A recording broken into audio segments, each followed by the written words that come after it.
किन्नर बेटी। जयंती और केशव की शादी के 2 साल बाद ही उनके घर में एक बेटी पैदा हुई।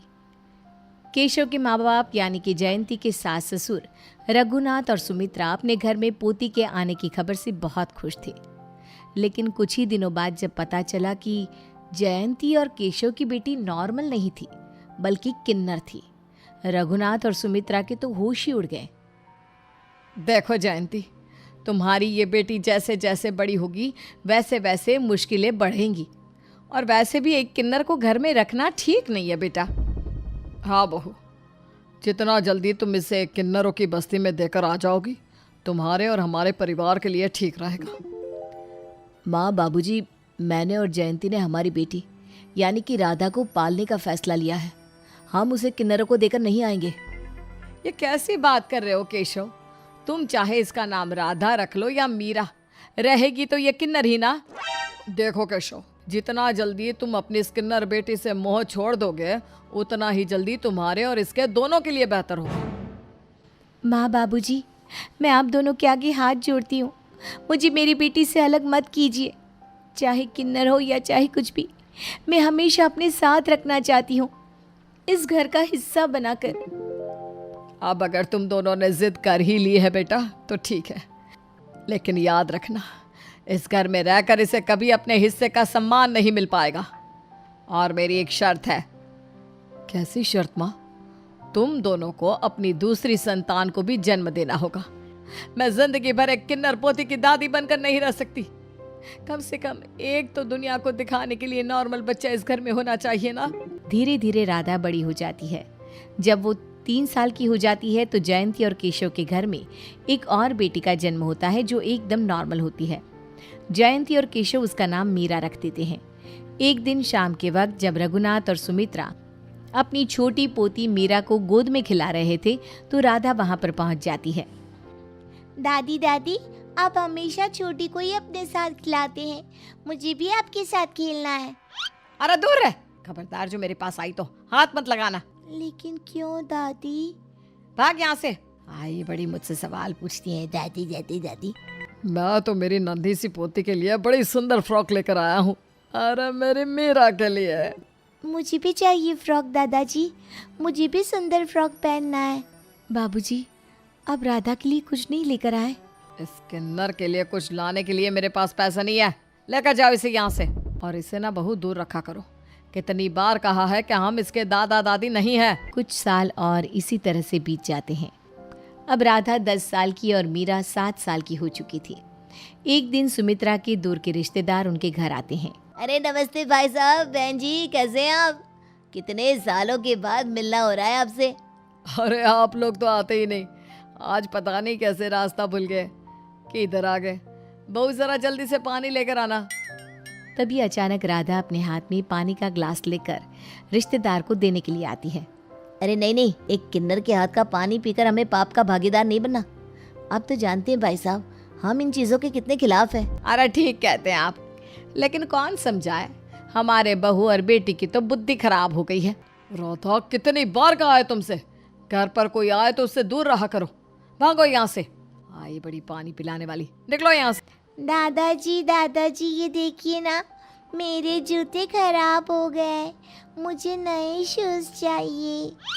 अरे क्यों नहीं मेरी पुत्ती, मेरी लाडली बिटिया रानी, आज तुम्हारे दादाजी को बाजार भेजकर तुम्हारे लिए जूते मंगवा दूंगी। ठीक है बच्चा?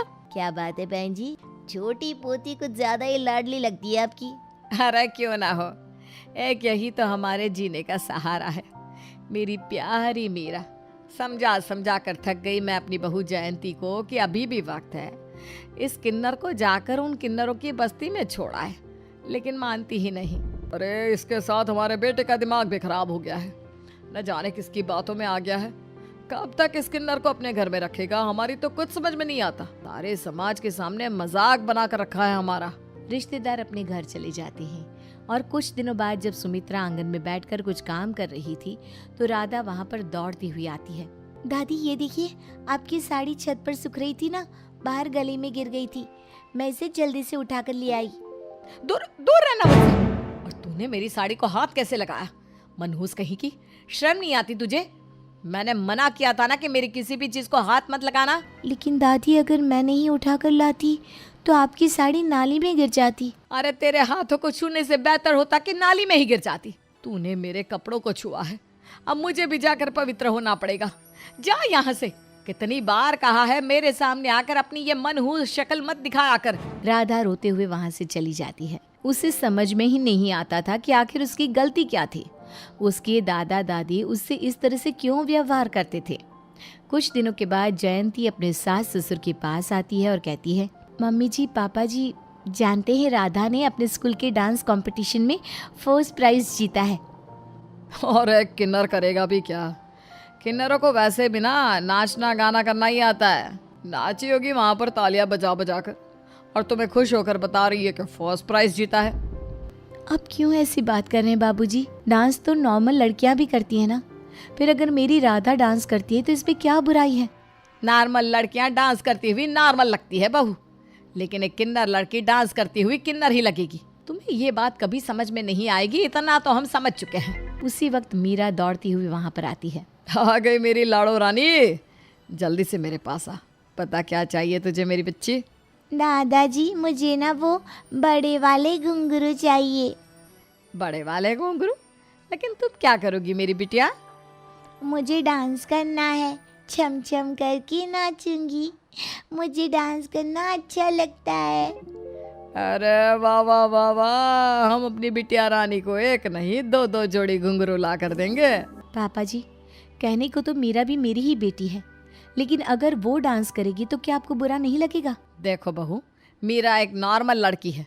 वो डांस करते हुए सुंदर लगेगी, और जब तुम्हारी राधा नाचेगी तो ऐसा लगेगा जैसे कोई किन्नर तालियां बजा बजा कर नाच रहा है। तभी वहां पर केशव आ जाता है। रहने दो जयंती, माँ और बाबूजी इस बात को कभी नहीं समझेंगे। वो हमारी बड़ी बेटी को कभी नहीं अपनाएंगे। अरे क्या हो जाएगा उसे अपनाने से केशव? बताओ जरा, क्या हो जाएगा? क्या उसकी शादी होगी, बच्चे होंगे? क्या उसकी एक सामान्य जिंदगी होगी जैसी दूसरी लड़कियों की हो? जानता हूँ बाबूजी, जब मैंने और जयंती ने उसे पाल पोस कर बड़ा करने का फैसला लिया था, ये बात तो हम तब भी जानते थे।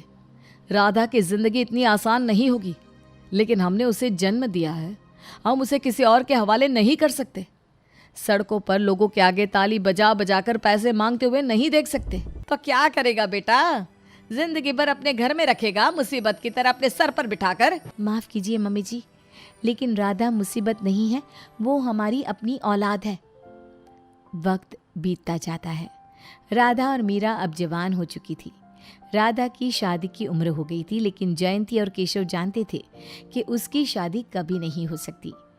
लेकिन राधा पढ़ाई लिखाई में बहुत तेज थी, और फिर एक दिन अच्छी खबर आई।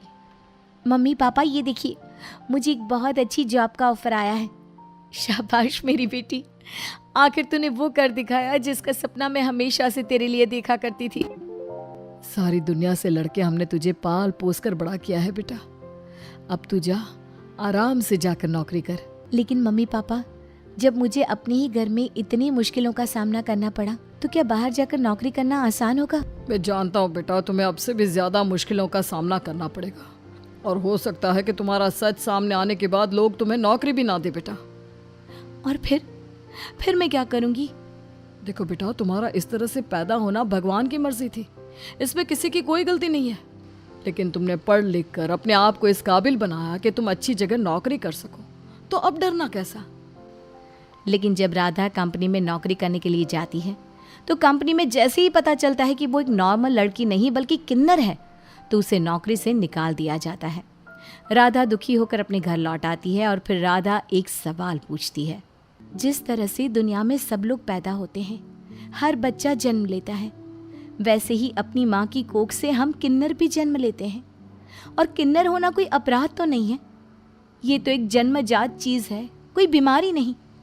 कभी कभी भगवान कुछ लोगों को दूसरे लोगों से अलग बना देता है, लेकिन इसका मतलब ये तो नहीं ना कि उन्हें जिंदगी जीने का कोई हक नहीं है।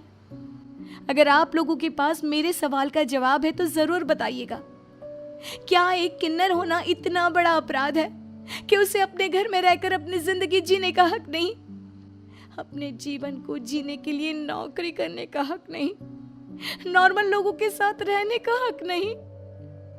तो आखिर क्या हक है हम किन्नरों को सड़कों पर खड़े होकर पैसे मांगना और हर वक्त लोगों के मजाक का पात्र बनना?